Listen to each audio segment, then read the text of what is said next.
नमस्कार दोस्तों, मैं शुभम तिवारी मेंस वाला के इस डिजिटल प्लेटफॉर्म में आपका स्वागत करता हूं। और आज हम बहुत ही interesting topic space technology and its achievements पढ़ने वाले हैं। और बहुत जरूरी है ये टॉपिक क्योंकि परीक्षा में फैक्ट से आता है। और फैक्ट से याद आया हमारी फैक्टोलॉजी, जिसमें लगभग मतलब एक पिज्जा से भी कम प्राइस में आपको पूरा एमपी यूनिट 10 अलग अलग फैक्टोलॉजी आप याद कर लीजिए। परीक्षा में प्रश्न आने की पूर्ण संभावनाएं उससे होती हैं, है ना। तो फैक्टोलॉजी बिल्कुल आप इसको परचेस कीजिए हमारे मोबाइल ऐप में जाकर।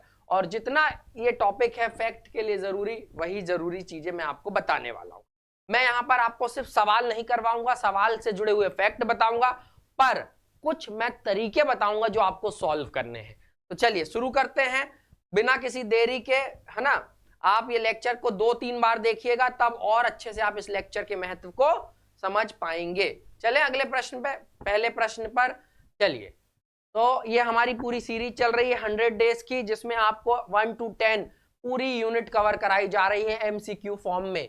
जिसमें खान साहब करवा रहे हैं यूनिट 1 और यूनिट 9, आयुष सर करवा रहे हैं पूरा एमपी जीके और ट्राइब। मैं अभी आपको करवा रहा हूँ यूनिट 7 और यूनिट 6, फिर करवाऊंगा यूनिट 3।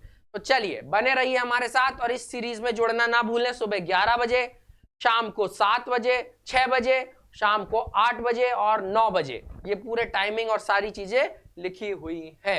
चलिए पहला प्रश्न आपकी कंप्यूटर स्क्रीन पर ये रहा। निम्नलिखित में से किन कार्यकलापों में भारतीय दूर संवेदन उपग्रहों का प्रयोग किया जाता है। मतलब कुल मिलाकर हम जो है उपग्रहों का प्रयोग किस किस के लिए कर रहे हैं। पहला, फसल की उपज का आकलन करने के लिए। भौमजाल मतलब अंडरग्राउंड वाटर के संसाधनों का स्थान निर्धारण, खनिज का अन्वेषण, दूर संचार, यातायात अध्ययन। बताइए 1, 2 और 3, 4 और 5, 1, 2, 3, 4 और 5। तो क्या होगा इसका आंसर, जल्दी से बताइए। देखिए यातायात का अध्ययन करने के लिए हम कैसे कर सकते हैं, तो हमको एलिमिनेशन प्रोसेस से इस क्वेश्चन को सॉल्व करना है। बहुत ध्यान से समझिएगा, मैं परीक्षा की वो सारी टेक्निक बताऊंगा जब परीक्षा हॉल में नेगेटिव मार्किंग से बचाए। तो यातायात अध्ययन नहीं होगा। तो यहां पर हमने समझा 5, 1, 2, 4, 5 नहीं होना चाहिए, तो ये 5 इसमें है तो ये हटा दो, 5 इसमें है ये हटा दो। तो हमारे 2 ऑप्शन तो हट गए। अब आते हैं फसल की उपज का आकलन। बिल्कुल ये तो होना ही चाहिए। तो ऐसा कहीं है जिसमें 1 ना हो, तो 1 इसमें भी है, 1 इसमें भी है, 2 हट गए। फिर भौम जल अंडरग्राउंड वाटर संसाधनों का स्थान निर्धारण, बिल्कुल इसके लिए भी आ सकता है। और तीसरा आता है खनिज। तो 1, 2 और 3 आंसर हो जाएगा 1। तो आपने समझा कैसे एलिमिनेशन प्रोसेस का इस्तेमाल करते हैं और हम इसके आंसर तक पहुंचते हैं। जैसे 50-50% का चांस तो हमने यही बना लिया था, और जब 50-50% का चांस बन गया तो इसमें से देखो किसमें इस्तेमाल हो सकता है, तो आपने आंसर तक आ गए। समझ गए मेरी बात को। चलिए अगली क्लास में चलते हैं, अगले क्वेश्चन पे। सूची 1 और सूची 2 को सम्मिलित कीजिए तथा सूचियों के नीचे दिए गए कूट के सही उत्तर को चुनिए। अच्छा मेरी एक बात सुनिएगा, यहां पर जब आप सूची बना रहे हैं, मेरी एक बात बिल्कुल ध्यान से समझिएगा। आप यहां पर सूची बनाते हैं तो यहीं पर इनका नाम, पुराना नाम, है ना, पुराना नाम, स्थापना वर्ष, रुकिए मैं आपको दिखाता हूं मैं कैसे पढ़ता हूं। 1 मिनट रुकिएगा, मैं अपनी कॉपी देखूं, मैं देख के बता रहा हूं आपको। 1 मिनट रुकिएगा, है ना, बहुत मजा आएगा आपको।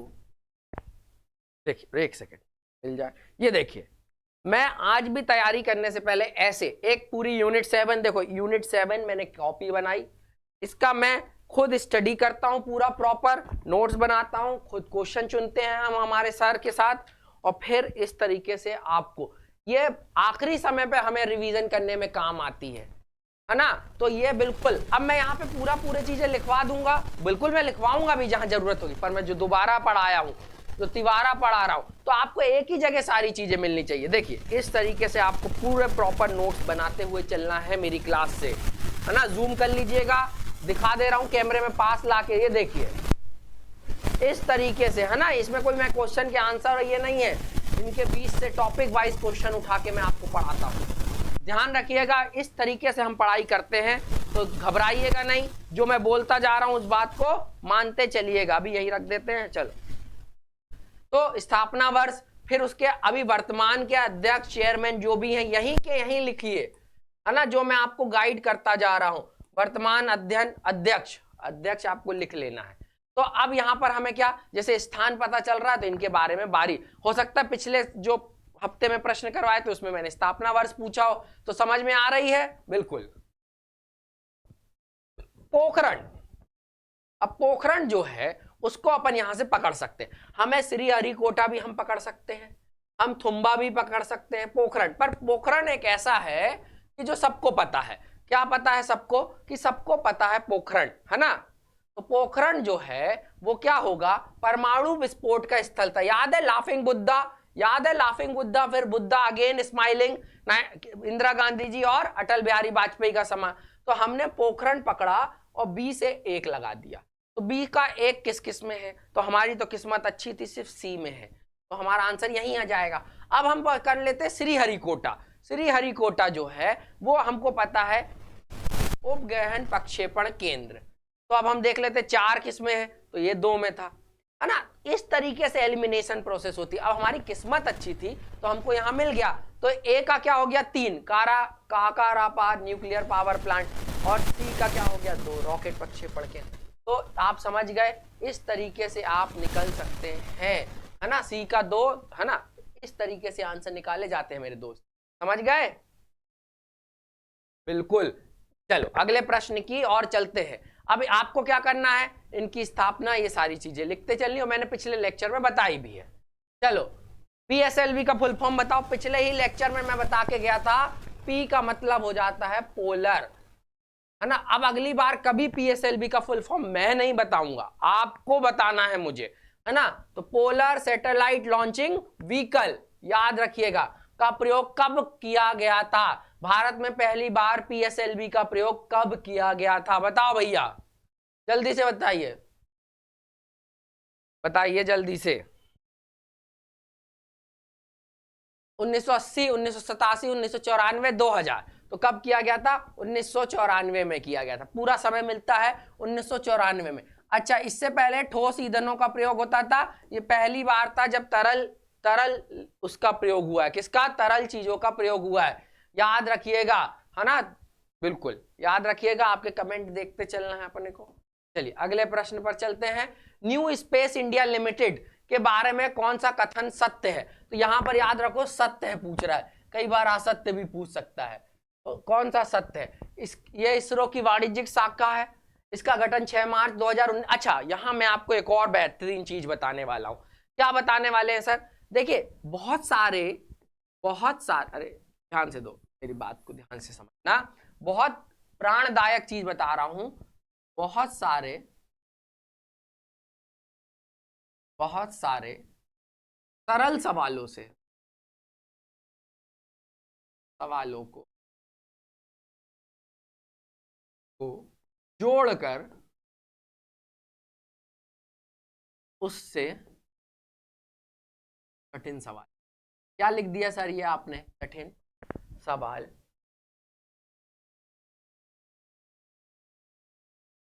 क्या लिख दिया सर ये आपने? क्या लिख दिया? देखिए, सिर्फ ये क्वेश्चन भी आ सकता था, न्यू स्पेस इंडिया का फुल फॉर्म बताइए, है ना। मतलब NSI का फुल फॉर्म बताइए। तो आप एक सवाल यहां पर सवाल करिए, न्यू स्पेस इंडिया।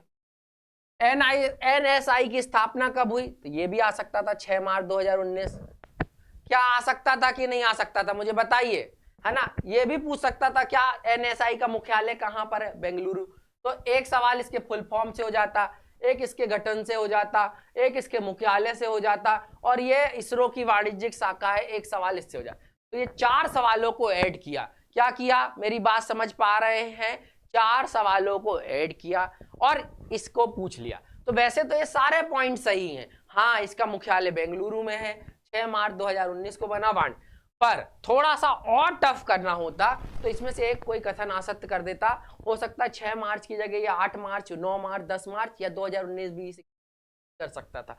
इसरो की जगह बार्क कर देता। तो इस तरीके से आपको थोड़ी सी चीजें समझनी होंगी और ऐसे क्वेश्चनों को, सवाल को हल करने के नजरिए को समझना होगा। इस सबके सब फैक्ट अपने आप में एक इजी प्रश्न है जो आप फैक्ट में याद करते हैं। इन फैक्टों को जोड़ा और एक कथन वाला प्रश्न बना दिया जिसे हम टफ कह देते हैं। और एक आधा कथन में लगभग एक छोटा सा 1% चेंज कर दिया उसने, इससे सवाल 100% चेंज। मान लो इसमें सिर्फ आ लगा देता, असत्य है, तो इनमें से कोई नहीं हो जाता। मान लो इसरो की जगह बार कर देता। ऐसे आप तकनीक को समझिएगा मेरी, है ना, कि हमको यहां सिर्फ ये क्वेश्चन हो सकता है हूबहू ना आए, पर हमको सॉल्व कैसे करना ये पता। Lunar polar acceleration mission LUPEX ISRO के साथ किस एजेंसी का संयुक्त मिशन है ना, ल्यूपेक्स। ल्यूपेक्स पहले, अच्छा पहला सवाल तो ये है भैया मेरा आपसे हाँ बताइए, जो ल्यूपेक्स है, ल्यूपेक्स जो है वो किस मतलब कहां भेजा जा रहा है? ये जो ल्यूपेक्स है वो कहां भेजा जा रहा है? चंद्रमा में, सूर्य में, मंगल में? पहले तो ये उत्तर दीजिए। और पृथ्वी पे ऊपर रहेगा। बताओ भाई, पहला सवाल तो ये है कि ल्यूपेक्स है क्या, जल्दी से बताइए, जल्दी से बताइए ल्यूपेक्स क्या है। एक सेकेंड आप बताते रहिए,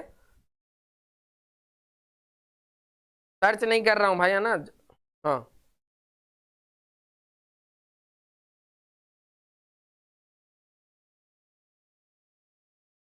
हाँ बताइए क्या है ल्यूपेक्स जल्दी से। अब हमको एक चीज पहले ये भी समझनी होगी कि जो सेंस है ये मैं आपको बता चुका हूं किसकी सम है, फ्रांस की। याद रखिएगा, नासा किसकी है, यूएसए की। रो रूस की, यहां से याद रखिएगा। ये सब क्या है, अंतरिक्ष एजेंसियां हैं। और जाक्सा, तो जाक्सा ही इसका आंसर है। लूपेक्स मिशन जाक्सा के साथ किया जा रहा है, और जाक्सा जो है वो जापान की है। जाक्सा जापान, याद रहेगा, जापान की है। और कहा, चंद्रमा में ये मिशन भेजा जाएगा। लूपेक्स किसकी है भैया, जाक्सा जापान की है, और चंद्रमा में ये मिशन भेजा जाएगा। रोकोस्मस रूस की, सेंस फ्रांस की, ये मैं बता भी चुका था। ठीक है, चलिए अगले प्रश्न की ओर चलते हैं। यूविका क्या है? इसरो का एक युवा वैज्ञानिक कार्यक्रम, डीआरडीओ द्वारा विकसित टैंक भेदी मिसाइल, एक लड़ाकू विमान, एक सुपर कंप्यूटर। तो इसरो का युवा वैज्ञानिक कार्यक्रम है। अच्छा इसको याद रखिएगा, ये क्या है, ये जो संस्थान है, स्कूल है, कॉलेजेस है, वहां पर बच्चों को इनोवेशन और रिसर्च की फील्ड में जागरूक करने के लिए और उनकी भागीदारी को बढ़ाने के लिए इसरो के द्वारा क्या चलाया गया, युवा वैज्ञानिक कार्यक्रम है। याद रहेगा, बिल्कुल याद रहना चाहिए। कोई समस्या, कोई दिक्कत तो बताओ भाई, है ना। आवाज क्लियर है? बिल्कुल क्लियर है। चलिए अगले प्रश्न की ओर चलते हैं। व्योम मित्र क्या है? इसरो द्वारा विकसित एक रोबोट, डीआरडीओ द्वारा विकसित अंतर महाद्वीप बैलिस्टिक मिसाइल, अंतरिक्ष में भेजा गया उपग्रह, सी डेक द्वारा विकसित सुपर कंप्यूटर। बताइए व्योम मित्र क्या है? बहुत इंपॉर्टेंट प्रश्न है, आपको पता होना चाहिए। और आज मैं जब ये लेक्चर पढ़ा रहा हूं, तारीख है ना, याद रखिएगा 22 जनवरी, 22 जनवरी को, आज ही के दिन, आज 22 जनवरी 2020 को लॉन्च किया गया था। याद रखिएगा 22 जनवरी 2020 को इसको लॉन्च किया गया था। और ये अर्धमानवीय रोबोट है। क्या है? अर्धमानवीय रोबोट है। तो रोबोट वाला आंसर कहां है? सिर्फ यहां पर है। तो मान लो आपको ये याद नहीं होता कि किसने बनाया है, तो भी सिर्फ आपको रोबोट पता होता तो आप इसके आंसर तक पहुंच सकते थे। आपको क्वेश्चन देखिए कितना इजी है, कि एक क्वेश्चन है, उसके 4 ऑप्शन है, और उन्हीं में से एक आंसर है, और उस क्वेश्चन में ही उस आंसर तक पहुंचने का क्लू है। बस आपको पहुंचने की देर है। ठीक है, चलिए अगला। तो ये एमपीपीएससी प्रीलिम्स फैक्टोलॉजी 2026 संपूर्ण एमपीजी के, जिसमें हमने प्रीवियस ईयर क्वेश्चन भी इंक्लूड किए हैं, पूरा पीवाईक्यू इंक्लूड है एमपीजीके का। लगभग 2100 वन लाइनर है। 49 रुपए मात्र में आप हमारे ऐप से कर सकते हैं। यदि 2100 डिवाइडेड बाय 49 करेंगे तो बताइए कितना आता है। रुको मैं बताऊं, 2100 मतलब कितना, बताओ जल्दी से, एक सेकेंड मेरे को समय दो।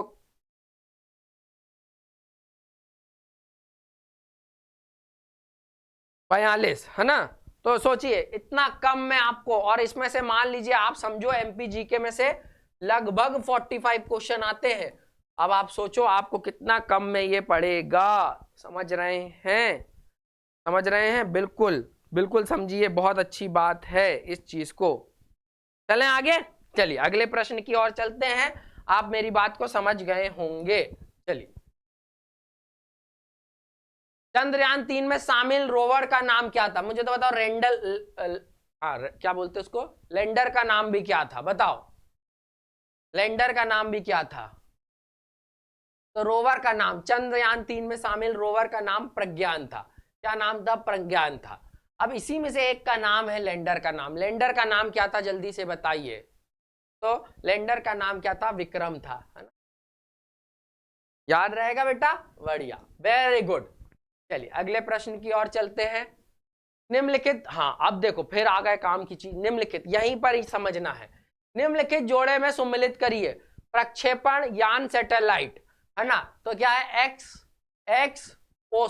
XPoSat, Aditya L1। यहां पर ये आ गया सूर्य। अब हम इसको पकड़ सकते हैं, हमें कमजोर कड़ी को पकड़ना रहता है जो हमें पता है, और हमें चंद्रयान 3 भी पता है, और इनसेट 3DM हो सकता है आपको 2 नहीं पता है, पर 2 पता है और पर्याप्त है बेटा इसके लिए। इतना क्या पता है? पर्याप्त है इसके लिए। ठीक है, तो हम किसको पकड़ेंगे? आदित्य L1 को पकड़े, आदित्य L1 को पकड़े, बिल्कुल पकड़े। और आदित्य L1 को हम पकड़ेंगे तो आदित्य L1 आपको याद होगा, या चंद्रयान को पकड़े, चंद्रयान आपको याद होगा GSLV, geosynchronous satellite launch vehicle F-14 था। तो हमको देखना है सी का एक। बहुत अच्छी किस्मत है, हम ऐसा पकड़ते हैं एलिमिनेशन पर। मान लो हम चंद्रयान की जगह हम आदित्य L1 को पकड़ते। आदित्य L1 अभी चर्चाओं का विषय है, आदित्य L1 चर्चाओं का विषय है, तो आदित्य L1 को हम पकड़ते तो आदित्य L1 होता PSLV। तो PSLV। अब यहां पर थोड़ा सा कंफ्यूजन होता, तो याद रखिएगा PSLV 57 से था। तो आप देखेंगे 3 में आ रहा है। ये भी एक तरीका है कि ये तो कॉमन आंसर है, ये तो हो गई। इस तरीके से आप इसको निकाल सकते हैं। तो ए का हो जाएगा एक्सपोर्ट का, क्या हो जाएगा बेटा? PSLV 58, फिर 2 का 4, और आखिरी इनसेट DM का हो जाएगा LVM 3M4। इस तरीके से प्रश्नों के उत्तर निकाले जा सकते हैं। चलिए अगला, शैक्षणिक सेवाओं के लिए समर्पित भारत का पहला संचार उपग्रह। अच्छा, ये बिल्कुल एक सिंपल सी बात है। एजुकेशन जहां आ गया वहां पर एडू आ जाता है। यहाँ एडू कहाँ है? ये रहा, तो एडू सेट इसका आंसर हो जाएगा। याद रहेगा, जहां पर भी शैक्षणिक संस्थान आते हैं वहां पे एडू हो जाता है। अब कठिन प्रश्न तो यह है कि वर्तमान में इसका नाम क्या है। कठिन प्रश्न तो यह है वर्तमान में इसका नाम क्या है। तो क्या नाम है? कल्पना। क्या नाम है इसका? कल्पना। कल्पना है ना, इसका वर्तमान में नाम क्या है? कल्पना है। चलिए अगले प्रश्न की ओर चलते हैं। सत्याग्रह मिशन के उद्देश्य क्या है? निम्न भू कक्षाओं में SSLV की डिजाइन की गई नीत भार क्षमता का प्रदर्शन, पृथ्वी के निकट अवरक्त क्षेत्र की इमेजिंग और परीक्षण, छवि SAM समुदाय को बिंदु संदेश प्रदान करना, ग्रीन हाउस गैसों संबंधित डाटा एकत्र करना, है ना? तो इसका आंसर क्या है समझिएगा। सत्याग्रह मिशन उद्देश्य जो है ग्रीन हाउस गैसों का डाटा। अब ग्रीन हाउस गैस है CO2 carbon dioxide, carbon monoxide CO2, CFC chlorofluorocarbon, इन सभी गैसों का डाटा एकत्र करना, और इसमें जो पृथ्वी पर कुप्रबंधन हो रहा है, इन गैसों के कारण जो चीजें नुकसान हो रही है उनसे इनको बचाना। याद रहेगा। चलिए अगले प्रश्न की ओर चलते। सेंट्रल इलेक्ट्रोकेमिकल रिसर्च इंस्टीट्यूट की स्थापना अल्पप्पा चेटियार, डॉक्टर शांति स्वरूप भटनागर एवं पंडित जवाहरलाल नेहरू के प्रयासों से कहां और कब की गई? तो कराईकुड़ी। बहुत अच्छा क्वेश्चन है, रिपीटेड क्वेश्चन नहीं है, पूछा जा सकता है, ये आने वाले क्वेश्चनों में है। हो सकता है 26/4/2026 को ये प्रश्न आपके पेपर में दिखे, मेरी ऐसी गट फीलिंग। तो इसको कराईकुड़ी 1953 लिख दीजिए। ठीक है, अब बोले सर इसमें आपने कुछ समझाया नहीं, तो देखो क्यों नहीं समझाया। अब समझ रहे हैं थोड़ा आप भैया, आप KG1 KG2 5वीं 7वीं के बच्चे नहीं है, क्या पूछ सकता है। देखो अब मेरी बात समझो, धीरे धीरे आप मेच्योर हो रहे हैं, आगे वाली क्लासों में अब आपको कुछ काम करना है। कराईकुड़ी 1953 में किसकी स्थापना की गई? तो सेंट्रल इलेक्ट्रॉनिक रिसर्च इंस्टीट्यूट की स्थापना की गई। सेंट्रल इलेक्ट्रॉनिक रिसर्च इंस्टीट्यूट की स्थापना कब की गई? 1953 में। किसके प्रयासों से की गई? प्रधानमंत्री कौन थे? ऐसे इसी का यहीं पर पोस्टमार्टम करिए और लिख लीजिए। अगला, भारतीय सेना में रुस्तम क्या है? ड्रोन, युद्ध टैंक, मिसाइल, लड़ाकू विमान, क्या है भैया बताइए? क्या है ड्रोन? सॉरी ड्रोन ही बोल दिया मैंने, ड्रोन है बिल्कुल, है ना। क्या है ये? भारतीय सेना में रुस्तम क्या है? ड्रोन है। ये एक बिल्कुल पास तक पहुंचकर इमेज पहुंचा देता है, इस टाइप का ड्रोन है ना। इसरो की मास्टर कंट्रोल सुविधा MCF हासन में है, जो अवस्थित है। बताओ भाई, तो आपको ये पता होना चाहिए हासन कहाँ है। प्रश्न ये आता है हासन कहाँ है, बताओ भाई कहाँ पर है? आंध्र प्रदेश, गुजरात, उड़ीसा, कर्नाटक, बताइए हासन कहाँ पर है? कर्नाटक में है। कर्नाटक में कहाँ पर है ये प्रश्न अब आपका। दे देंगे? बिल्कुल दे देंगे। अच्छा, MCF का full form master control unit, ये भी पूछ सकता है बिल्कुल। किसके द्वारा बनाया गया? तो इसरो के द्वारा बनाया गया, है ना। यही तो डीप एनालिसिस है जो हम आपसे करवा रहे हैं। चलिए अगला प्रश्न, भारत की पहली स्वदेशी एंटी रेडिएशन मिसाइल का नाम क्या है? बताओ भाई जल्दी से बताइए, क्या नाम है? नाग, त्रिनेग, सक्षम, रुद्रम। तो बाबा भोले के नाम पर बनाई गई है। अब यहां पर मेरी बात समझिएगा प्लीज, आप जब भी इस लेक्चर को देखें मुझे आपसे इस फॉर्म में इसकी डिटेल चाहिए। रुद्रम क्या लिखोगे? समझो मेरी बात, विकसित किसने किया? मैं आपको लिखवा नहीं रहा हूं जानबूझ के, विकसित किसने किया? आप इसमें मुझे कमेंट कीजिए, मेरी आप बात समझ गए हो। पिछली क्लासेस देखिएगा मैंने ऐसे फॉर्म में लिखवाया है। दूसरा, कब किया? तीसरा, क्यों किया?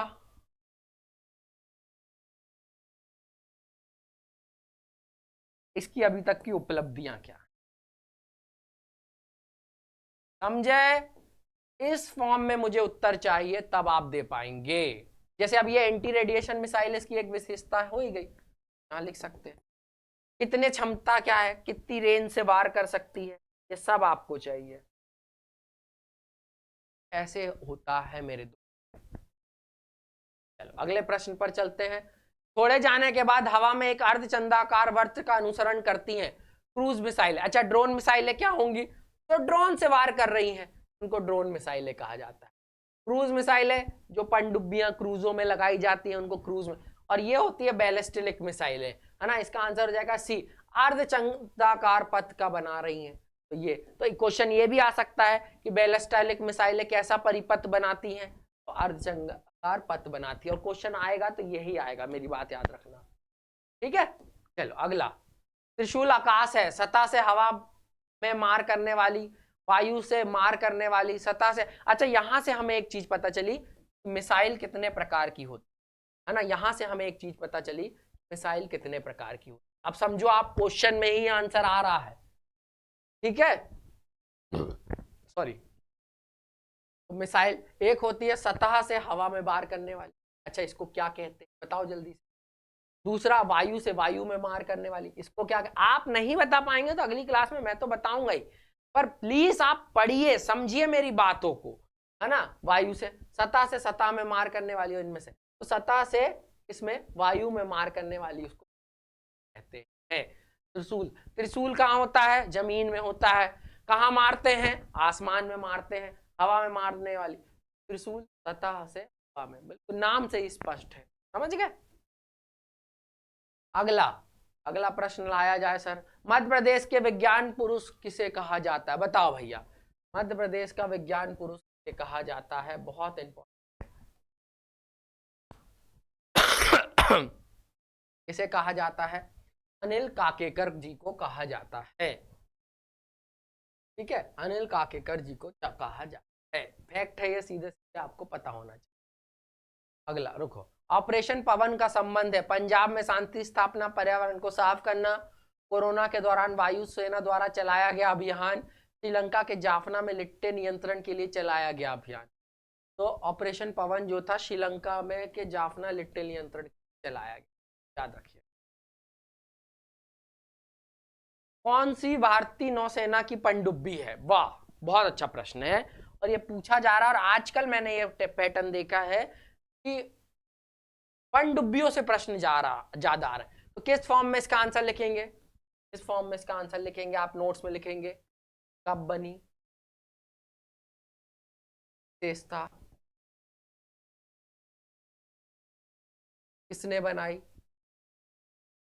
करेंगे ना इतनी मेहनत, पेपर देना है ना 26। किसने बनाई? रेंज। और अभी कहां खड़ी है?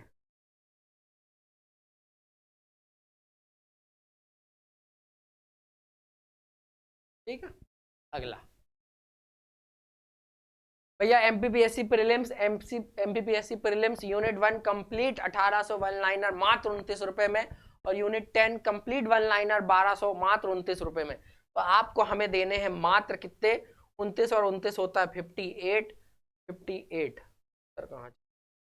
58 प्लस 49 है ना। आपके 58 प्लस 49 में आपका कवर हो जाएगा एमपी जीके प्लस ट्राइब, और प्लस क्या हो जाएगा? यूनिट 10 और यूनिट 1। बताओ और क्या चाहिए भाई? ठीक है, समझ गए। अगला, प्रोजेक्ट 75 का संबंध किन देशों से है? प्रोजेक्ट 75 का संबंध किस देशों से है? तो प्रोजेक्ट 75 का संबंध आजकल याद में रखिएगा भारत और फ्रांस से कहा जा सकता है। तो प्रोजेक्ट 75 का संबंध भारत और फ्रांस से। चलो अब बताओ, निम्नलिखित गुणों पर विचार कीजिए। अब देखो हमने वहां पे बताया था, अब इनके सन आ गए। इसरो कब बना? डीआरडीओ कब? अरे डीआरडीओ कब बना? और टीआईएफआर कब बना? तो इसरो 1969 में बना, डीआरडीओ 1958 में बना, और टीआईएफआर कब बना? 1945 में बना। कब बना? 1945 में बना। बिल्कुल बताओ जल्दी से। तो ये सभी कथन सही हैं। तो अब ये देखो, फिर सरल प्रश्नों का बोर्ड प्लस कट सेम अकेला अकेले भी पूछ सकता था। ठीक है, चलिए अगला, ऑपरेशन शक्ति 98 क्या है? पोखरण में 1998 में हुआ परमाणु अभियान, पोखरण 1974 में हुआ परमाणु अभियान, कोरोना के दौरान वायुसेना द्वारा चलाया गया अभियान, 1965 युद्ध। बताइए भैया जल्दी से बताइए। तो 1998 में अटल बिहारी वाजपेयी और अब्दुल कलाम जी की मदद से 1998 में पोखरण में चलाया गया हुआ परमाणु अभियान ऑपरेशन शक्ति 98 है। तो यहां से आप पकड़ सकते थे सबसे पहला 98, या एक ऑप्शन में ही 98 आप कर लेते। शक्ति हमारे परमाणु संपन्न होने से, देखो आज एक देश का राष्ट्रपति ऐसे ही उठा लिया गया। उस देश के पास यदि परमाणु शक्ति होती तो कोई नहीं उठा पा रहा होता। तो परमाणु शक्ति होना हमारे लिए एक बहुत बड़ी और हमारी संप्रभुता की भी जीत है। इस उपग्रह को पृथ्वी अवलोकन उपग्रह के रूप में जाना जाता है, जिसे 5 मई 2025 को प्रक्षेपित किया गया। हेमसेट, कॉर्टोसेट, इनसेट और रिसोसेट। बताइए जल्दी से। तो कॉरसेट को, किसको? कॉरसेट को, कॉर्टासेट को किया गया। ठीक है, एक अंतरिक्ष हथियार जो सामरिक सैन्य प्रयोजनों के लिए उपग्रह को नष्ट करने या असक्षम करने के डिजाइन कहा जाता है। बताइए। देखो असेट, असेट ही कहा जाता है। असेट, अच्छा असेट का फुल फॉर्म याद रख लेना बहुत जरूरी है। क्या याद रखना है? Full form. जल्दी से बताइए। नोट्स कैसे बताने मैंने आपको बता ही दिया था, कॉपी में देखा था कि नहीं देखा था? बिल्कुल देखा था। जल्दी से बताइए क्या होगा? Anti satellite weapon, anti satellite weapon. ठीक है, इसे सम्मिलित कीजिए। बिल्कुल, ISRO satellite application centre, Vikram Sarabhai अंतरिक्ष केंद्र, सतीश धवन केंद्र, महेंद्रगिरी अंतरिक्ष अनुसंधान केंद्र। तो इसमें से कौन सा सही है? तो सिर्फ विक्रम साराभाई। अब आपको यहां मिलेगा होमवर्क। मैंने आपको क्या कहा? सरल प्रश्नों का सरल प्लस सरल प्लस सरल में से जोड़ दिया। क्या कर दिया? जोड़ दिया तो बन गया कठिन प्रश्न, और उसमें से फैक्ट इधर उधर कर। सेम पूरा इस प्रश्न का जोड़ मैंने इसमें डाला, और सिर्फ एक सही है, पर बाकी सबके आंसर इधर उधर है। अब आपको सही जगह लगाकर मुझे कमेंट बॉक्स में बताने का है। चलो जेट इंजन और रॉकेट इंजन के अंतर के बारे में बताइए। जेट इंजन दहन के लिए वायुमंडलीय ऑक्सीजन का उपयोग करता है, रॉकेट इंजन अपने साथ ऑक्सीजन ले जाता है। बताइए क्या होगा इसका आंसर, बताइए जल्दी बता दीजिए। ए, क्या होगा, ए। तो यहां पर इस क्लास को समाप्त करते हैं। ये क्लास सीखने वाली थी, सीखने वाली थी मतलब जो मैंने पिछली 4 क्लासों में आपको तरीके बताए वो आपने कितने आजमाए हैं वो मुझे आप करके बताएंगे। मेरे को जो नए एक्स्ट्रा फैक्ट थे मैंने आपको दिए है ना, पर जो चीजें इसमें फैक्ट थी, कैसे क्वेश्चन से ही और क्वेश्चन की प्रैक्टिस हम कर सकते हैं, कैसे कठिन क्वेश्चन बनता है, कैसे बहुत सारे इजी क्वेश्चन का जोड़ होता है, कैसे हम एलिमिनेशन प्रोसेस का इस्तेमाल कर सकते हैं, सब कुछ मैंने आपको इस लेक्चर में बताया है। अपनी आंख नाक कान खोलकर इस लेक्चर को देखा होगा, नहीं देखा तो एक बार जाके फिर से देखिए। मिलेंगे अब अगली क्लास में। जय हिंद, जय भारत।